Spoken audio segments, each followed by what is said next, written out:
Yeah, I'm done with an EP for the first time. Like I've been releasing singles, and it's not like I've been releasing every year. Like I'll just drop a song this year, let it ride out. I'm one person that is more of like a perfectionist, and I take my time with projects.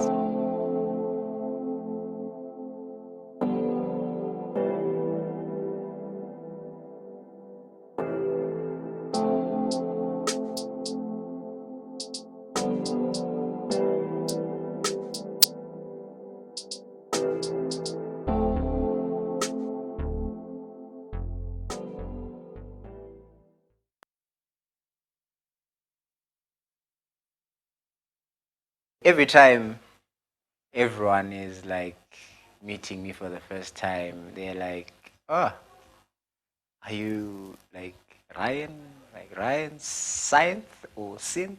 Because they really can't really pronounce synth, for the first time. I'm like, yeah, like we're expecting a white person or colored, and I'm like, okay, it's cool. I don't really have a problem about it, because it has opened doors for me in so many ways, in so many places, man. So I don't feel some type of way. It's just cool vibes. I think my biggest highlight would be that. Do not remix people's songs without permission, guys. Yes, yes, yes, yes. That is one throwback highlight in my life career. Yeah, it was the Wabacha Zwangzwamuka song. Uh, yeah, it really caused a lot of tension, man. Like, I was now being asked a lot of things, and it kind of like led to a mini lawsuit, of some sort. But we ironed out things, we love people. It's one love. Okay, my mentor from way back is DJ Scooby. He's currently now based in the K. He's the one that has helped me with my music career, DJ side, everything. Um, yeah, he's helped out a lot in everything that I do in terms of music. So yeah, though there are other people as well that help me as well, like Jason LaRue, Victor Bravo, the likes.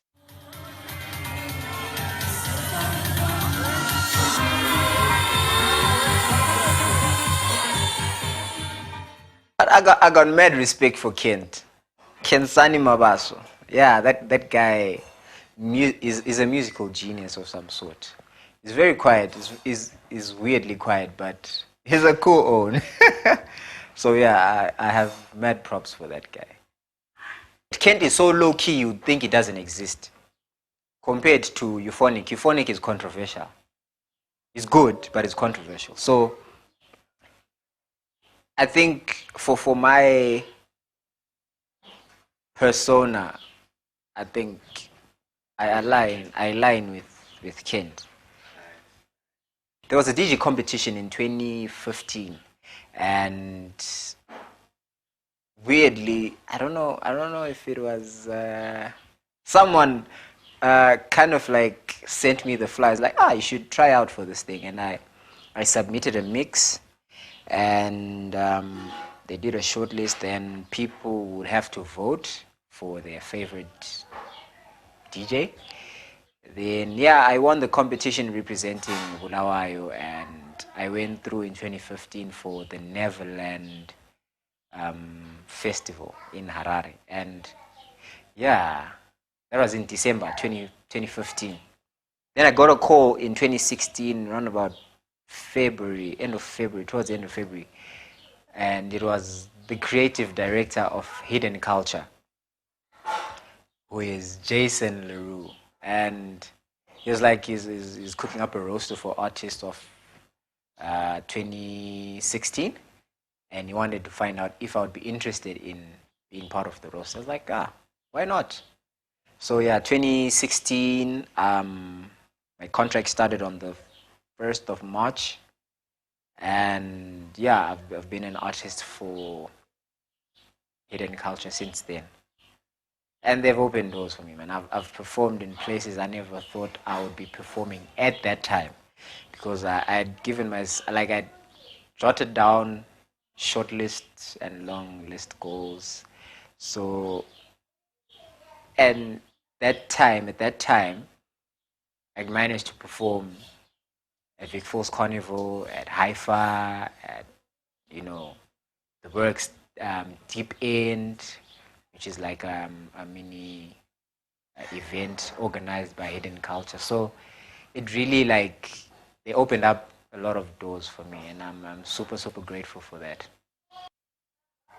Okay, initially when I started the whole music thing, I was producing. I started off as a producer. I was doing tribal house. That was around 2010, 2011, 12, thereabout. That was like the craze that was around the music industry in the southern hemisphere. So at that time, there were not a lot of DJs that were adventurous, willing to play that kind of sound. So it pushed me to be a DJ. You know what I'm saying? So that's what made me get into the DJ scene, because I felt like the music that I was producing at the time, no one around Bulawayo could play it. So it forced me to dive into the DJing scene. So yeah, that's how I really got around to be in the music industry sector. Okay, in every set that I play, there has to be a story of some sort. So obviously, if I'm playing a song, it will lead to another song, meaning lyrical content will somehow be the same. It's like it's a novel of some sort. It's a story. I am telling you a story. So a story doesn't just jump in and be like, the main actor did this, the main actor did that, So you are more of telling a story. So everything that I do, every track that I play, it has a story to tell. Even if it doesn't have vocals, somehow the instruments you'll somehow correlate from the previous track, and you'll be like,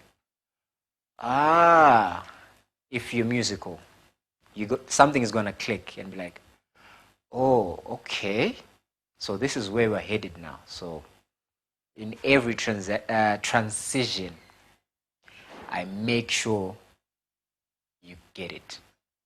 It has to stick and be like, okay, it's you're not gonna hear it, but you're gonna feel it in a way, because it's a story that I'm trying to tell to you as the audience or the listener. The industry is rough. You need to be patient and research. I think that's one thing that kills us, research. We don't really research. We research to a certain level, then after that, we're content. It's like when you reach a certain goal or a certain level in life, you're like, I've made it. Then you drop your tools. So I think in terms of has it changed? It has, but not in a way we would want it to have changed. So I think it's work in progress. Slowly but surely, we'll get where we want the industry to be in terms of people buying music, people supporting artists. Imagine if you're gonna do a show and people don't rock up, but you say you've got a following. What's that? What are you doing? Obviously, there's something wrong that you're doing, or something that's lacking from your strategies or your work ethics or this and that. So I feel slowly but surely.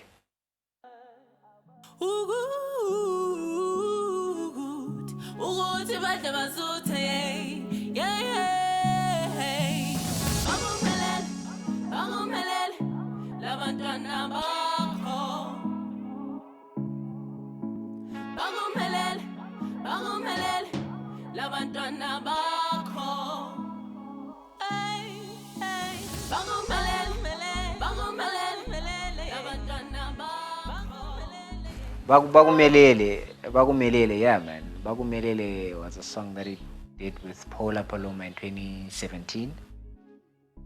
Just after, yeah, during winter. Yeah, and it won the best house gqom kwaito. Yeah, best house category. Yeah. Alongside, some massive tracks, man. Mad respect to Night Freak, Skyver.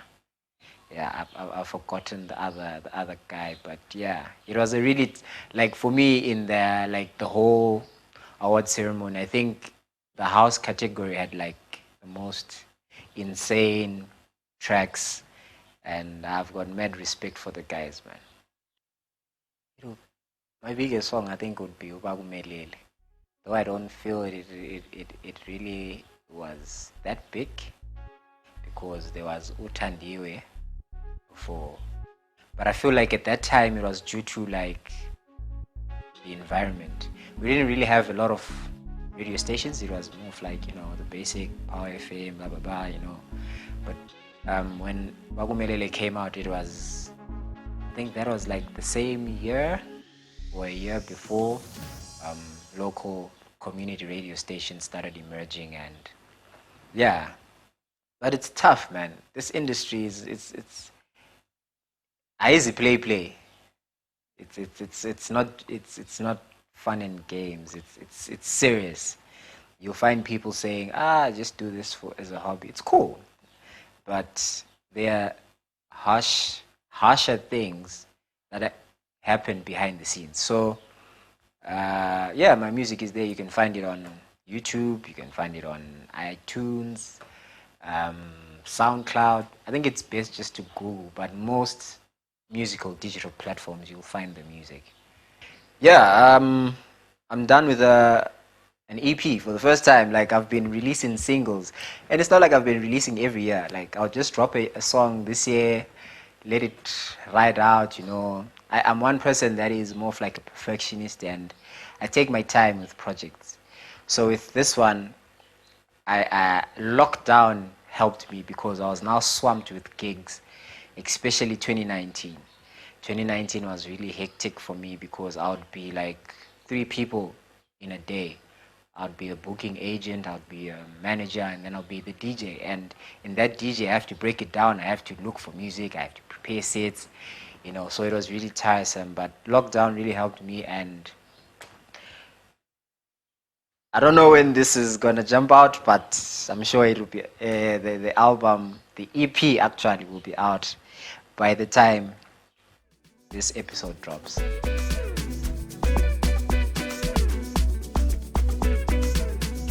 So yeah, man, the album or the EP is being pushed by AndUs agency, which will be channeled through Universal Music South Africa. So it's more of like it's the first project, and I wouldn't really want to go into details about the contract, but it's a sweet deal for me. I feel like it's a sweet deal. So yeah, I feel it's going to help me, and at the same time I'll be able to help other people as well. For me, one person I would really love to work with is Adam Levine, the Maroon 5 lead vocalist. That guy, yeah, he's dope. He's got mad vocals. I really like his voice. So yeah, that's one person I'd love to work with. All-time favorite jams, the 3 of them. Number 3, I would give it to Mandoza Khotoba. Number 3 would be Mandoza Khotoba. Number 2 would be DJ Kent, Love. Love is a beautiful thing. Love is something. Yeah, it's a 2010 track. Number 1 would be very weird, but it's fine. Leonard Karikoka Jakata. Yeah, the song is called Mkobe. Like, yeah, I grew up listening to that music, so it really kind of like it resonates, and it hits home for me. It brings back a lot of memories. So yeah, that would be my number one jam.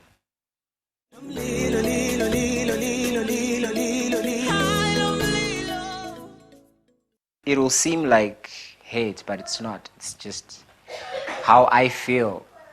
Number one, well, really not number one. Number two would be Umlilo by DJ Zinhle. I really didn't, phantom it the way I would. When I listen to a song the first time, I'm like, okay, this, Other one, hey, it's controversial, but it is what it is at the end of the day. Jerusalem by Master KG. I feel like it's overhyped. Yeah, it's a gospel track, but now everyone's now doing gospel, like gospel piano gospel, whatever it's called. Everyone's now following that trend. I feel like people now want to trend. They're no longer doing music for the right reasons, if there are any right reasons. But yeah, man. But shout out to Master KG.